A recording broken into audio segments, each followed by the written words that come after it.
level 67, we talked about how we can have a common ion within our solutions. Well, we call these things buffered solutions when they contain that common ion, because a buffered solution is one that resists to change in pH when either the hydroxide ions or the protons, the H pluses, are added.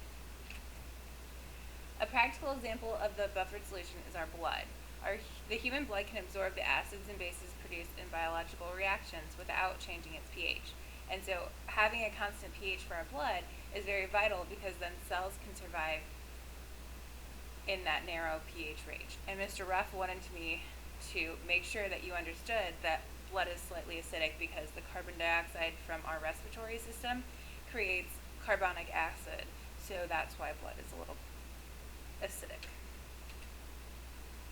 A buffered solution can contain a weak salt or weak acid in a salt, like we saw in 67 with hydrofluoric acid and sodium fluoride, or it can have a weak base in its salt. So, for example, ammonia and ammonium chloride. The appropriate components will allow a solution to be buffered at virtually any pH.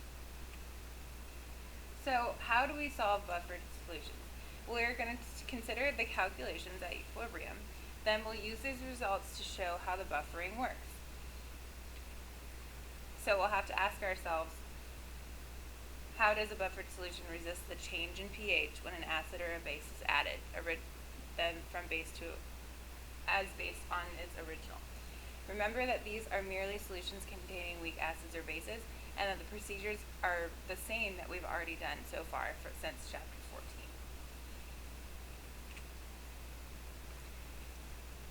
So for example 2, we have a buffered solution that contains 0.5 molar acetic acid, which I give you the Ka there, and 0.5 molar sodium acetate. We need to calculate the pH of this solution. So we always like to think about the major species first.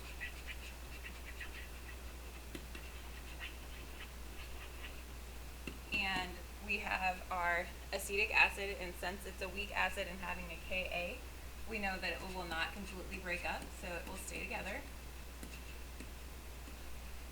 We also have sodium acetate, so we have the sodium ion and the acetate ion, because we are assuming that it's a strong electrolyte, so it will break up. And we have water. Alright, so the major species that we need to encounter, or we're going to need to use, are going to be the acetic acid and the acetate ion, and so the sodium and the water are not relevant right now.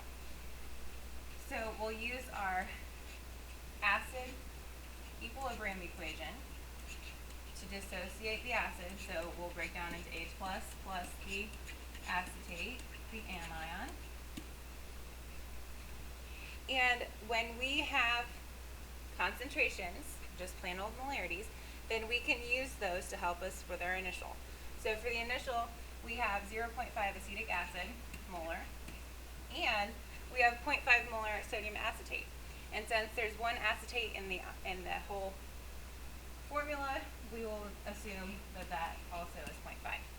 And we do not start out with any hydrogen. So after doing our change,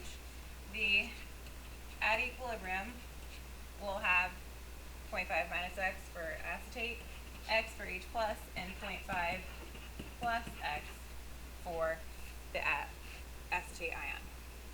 Alright, so then now we can plug into our Ka, which is products over reactants still.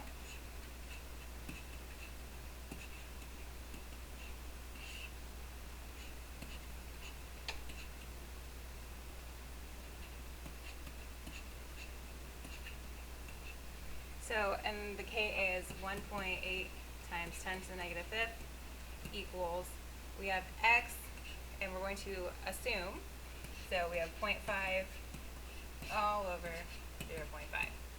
So the 0.5's cancel out, and so that means that X is equal to the 1.8 times 10 to the negative 5 molar, and that is our H plus concentration. So we need to calculate the pH of this, so now we get to use our pH equals the negative log of H plus to find that out. And when you do that, pH is equal to 4.74. Okay, so this is our buffered solution. So now we're going to test in example 3 what happens if we try and add a strong base to this solution.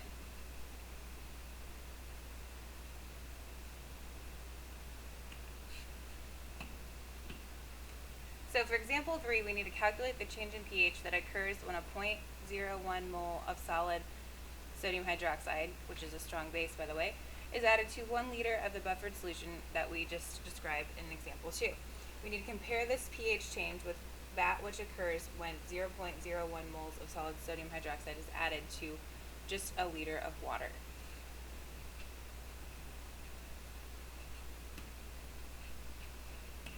Alright, so our major species this time, what's in there? We have our acetic acid still, we have our sodium ion,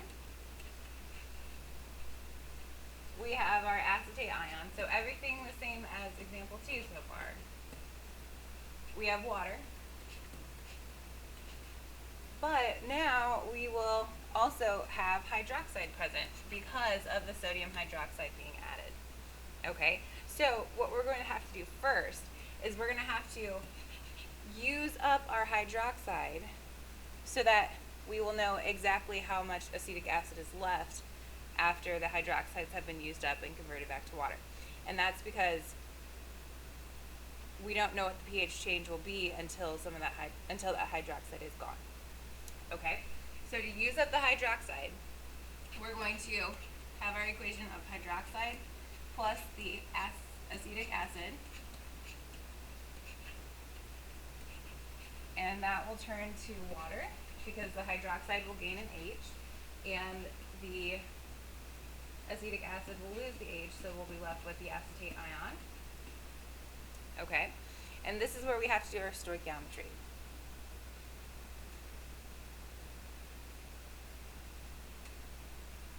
Okay, so we have 0.010 moles of hydroxide to start, and we have 0.5 moles because if it's 0.5 molar, that means it's 0.5 moles in 1 liter, and this is a 1 liter solution, which is really helpful to us. Moles to start, and we don't really care about the water right now, and we are also starting with 0.5 moles of the acetate because of our 0.5 molar sodium acetate. Alright, so we need to use up the hydroxide, so we're actually going to subtract the 0.01 moles number from everything on the reactant side, and then we're going to add it to the product side. So now we have 0 moles of the hydroxide left. They're all used up. We have 0.49 moles of the acetic acid left, and we now have 0.51 moles of the acetate ion. Okay, and so before we go into our equilibrium expression, we just have to make sure that we know that because this is a 1 liter solution, now we can divide everything by 1 liter, which turns everything to molarity for our unit. So that's why we can use it for equilibrium expression. So now for our equilibrium expression, we're going to go back to our acetate equation, or acetic acid equation, that we used in example 2 to solve for pH plus again. But this time, our numbers to plug in are what we just solved for. So now we have 0.49 molar of the acetic acid, and we have 0 of the hydroxide still, and now we have 0.51 molar of the acetate. So at equilibrium, it'll be 0.49 minus X for the acetic acid, X for H plus, and 0.51 plus X for the acetate. So we're going to use our same K expression as example 2, and the same Ka as well. So Ka is equal to X times, we're still assuming 0.51 over 0.49. So now it's not going to be exactly 1.8 times 10⁻⁵. X is equal to 1.7 times 10⁻⁵ instead. Molar, so that's our H plus. So then for the pH,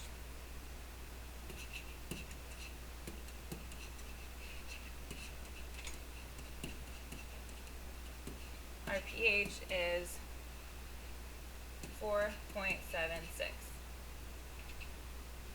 So looking at what we saw for example 2, we had 4.74 as our pH. But when we added the sodium hydroxide to it, the change in the pH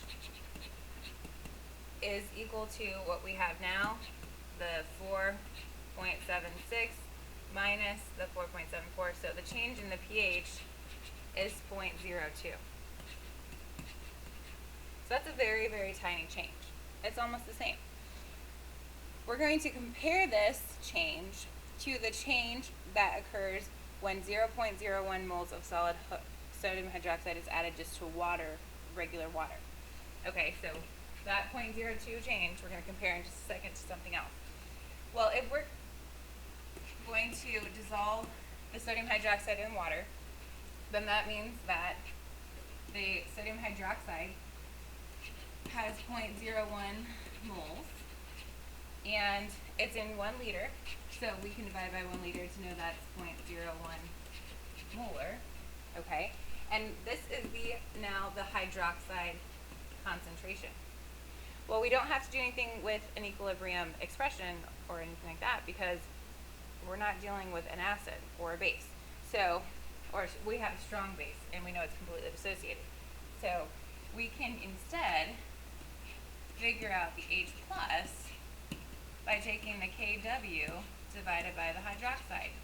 So that will be the 1.0 times 10 to the negative 14 divided by our 0.010.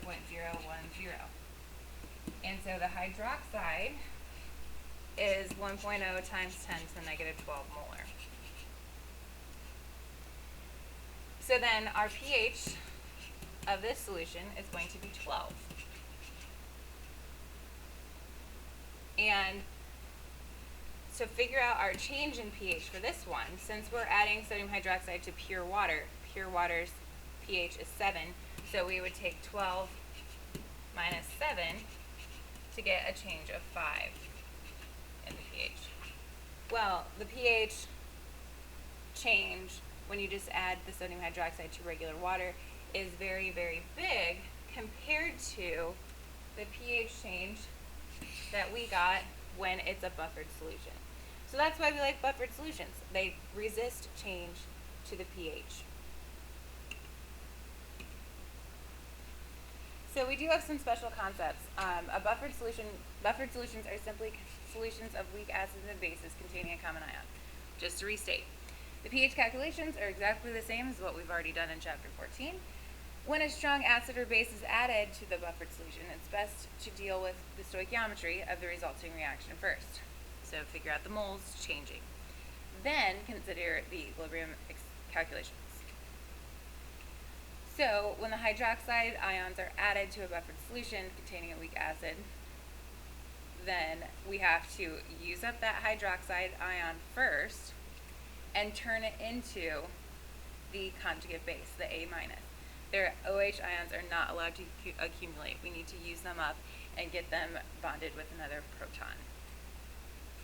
The stability of the pH under these conditions can be understood by examining the equilibrium expression for the dissociation of our weak acid HA, where if we have our Ka expression, we can rearrange it to have the H plus is equal to the Ka times the concentration of the acid over the concentration of the conjugate base. So the equilibrium of the hydrogen ion, the proton, and the pH is determined by that ratio of the concentrations of the weak acid over its conjugate base. When the hydroxide ions are added, the acid is converted to the conjugate base and the ratio decreases because the numerator gets smaller and the denominator gets bigger. However, if the amounts of both of them originally present are very large compared to the amount of the hydroxide added, the change in the ratio will be very small. So it's safe to assume that the ratio will remain virtually constant in this case. So here's a review. When we have our buffered solutions, the effects of adding either the hydroxide or you could add some more protons, the ratio does not change very much, either increasing or decreasing. And so the middle is kind of showing you how they kind of will maneuver themselves so that they kind of even back out to what they originally were, so it does not have a big effect. Using these two equations, actually the bottom one is called the Henderson-Hasselbalch equation. This will help us if you know Ka and the ratio, then you can solve for the pH. So if you know that ratio, they're useful. So for our last example, let's actually solve it as if we were using the Henderson-Hasselbalch equation instead. So we need to calculate the pH of a solution containing 0.75 molar lactic acid, which we don't really need to know about the formula for lactic acid. And the Ka of that is 1.4 times 10 to the negative 4. And it also contains in the solution 0.25 molar sodium lactate. So using the Henderson-Hasselbalch equation, pH equals pKa plus the log of the A minus over the HA concentration. We are going to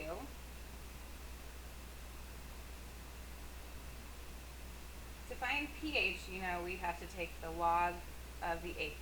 And if we have to find pKa, we're going to take the log of the Ka. Negative log, sorry. Of 1.4 times 10 to the negative 4. Plus the log of our ratio. Well, we have sodium lactate has a 0.25 molar concentration, so that's going to be the concentration of our conjugate base over the concentration of our acid, which is 0.75. So when you solve this out, you should get the pH to be 3.38.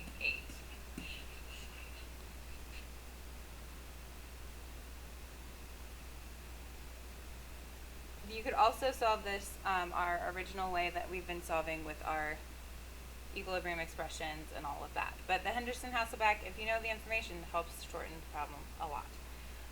There's a lot more examples of these in the textbook, but for our homework problems, we have numbers 10, 31, 34, 35 A and B only, and 36 A and B only as well.